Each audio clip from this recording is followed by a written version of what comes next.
The Ikwerres have been able to prove to the world that they are not Igbos. They've given you all the facts and every evidence. They've given you the detail of how events happened, what led to the current language and the names and everything that they represent today. And the only thing our Igbo brothers could do, since they couldn't find any evidence to buttress their points that the Ikwerres are Igbos, the only thing they've resorted to do is to come out and start taunting the Ikwerres that, okay, since you say you're not Igbos, yeah, speak Bini, let's hear you. Answer Bini names, let's hear you. Listen, to my Igbo brothers, you are in no place. You are no God to the Ikwerres. You are nobody to them to tell them what to do.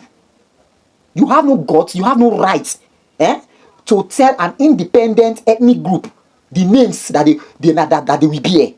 You are in no place to suggest name or to even mention it that, okay, Ikwerres should bear Benin names. They should speak. If they choose to speak whatever language, respect them. They have the rights. They are humans. You are not superior to them in any way. Nobody placed you in a position to dictate to them or dictate to any ethnic group in this country or even in the entire world. What nonsense? What sort of ego is that? Now, having said that, you are seeing a comment on your screen, and I've been seeing this comment reoccurring itself in different platforms. Listen, anybody who is trying to make NSAS all about Igbo, that person is wrong. NSAS was not about Igbos. It was a Nigerian youth project. Okay? It wasn't about the Igbos. It wasn't about Nnamdi Kanu. Nnamdi Kanu never, anything that they are just saying is just to play cruise and drag the Igbos. That's not the point. NSAS was never about the Igbos, right? Now, the 2023 election was never about the Igbos also. It was a Nigerian thing. So no Igbos or no non-Igbos should, drive it down to the Igbos, or the Igbos should open their arms in order, they are good at doing that, open their arms to accept everything and start claiming victim. No, it wasn't about the Igbos. But then again, it's so perplexing, and it's a thing that baffles me so much that even when they are telling these Igbo guys that, you know what, Lagos is not your home, go back to your east. You don't want to go there and build. Whenever you come out to gloat that, that Lagos is shiny today, it's courtesy the Igbos. They've always discredited that hey, it's not about Igbos. Igbos never contributed anything to Lagos. Since they said that, it's so painful actually, because to me, I feel the Igbos, are part of Lagos progress. That's the truth without being biased. Alright? But since all of this narrative are beginning to play out, my Igbo brothers, make una go back to our east now. Develop the east. Let Enugu, be a world-class city. Let Owerri be a world-class city. Umuahia be a world-class city. In the midst of all this clamor, go back to your state.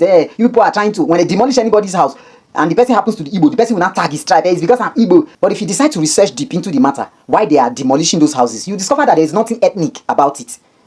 You get it? Now, in the midst of all this noise, all these fools, Igbos go back to the east. Abuja is not your home. Lagos is not your home. Port Harcourt is not your home. I am still wondering why the Igbos are refusing to go back. In the midst of all of this, Pato Ranking, somebody who is from Ebonyi State, went to Lagos State and built a mini football stadium there. We understood that was where he grew up, no problem. But in the midst of all these things, if that thing is sited in Ebonyi, we know the economic value that it will bring to the state. You understand? And on and on and on, and all these things keep repeating themselves. Day in, day out, you keep hearing that, oh, one Igbo guy have done this in Lagos.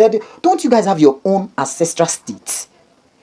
Why is it so difficult to go back there? And finally, please look at your screen. One Igbo guy dropped this comment that a monarch in Lagos State said that Igbos who voted against the wish of Yorubas in Lagos should jump into the lagoon and drown. You get? Now, some Igbos are not trying to make noise, make something out of this. See, to my Igbo brothers, you don't have to panic. You don't have to play any victim. You don't have to complain anything. All you just have to do, go back to the east. You get me? Go back to the east, do your town hall meeting, pick one powerful monarch in your midst. Maybe the Obi of Anambra or any powerful monarch from Enugu or Oka or Owerri, any or Umuahia. Pick any powerful monarch. Let that monarch also come out, make his own utterances that, okay, the Yorubas that voted against the wish of Igbos in the east should jump into the second Niger Bridge River and drown. That's a reprisal. You understand? You don't have to play any victim card. You don't have to make any noise out of it. You see how, if anything happens to Muslim in the south, you see the reprisal from the north. They don't come to the south or to Lagos or to the east to start crying that, oh, you people, they don't do that. The next thing you hear a reprisal from the north. That's how it happens. You understand? So on 90 day, there's no point for any victim card playing or whatever. You guys should stop all those attitude. On 90 day like this, on our chichichi, on our chon chon chon, like this, you know they pray. I know fit for you.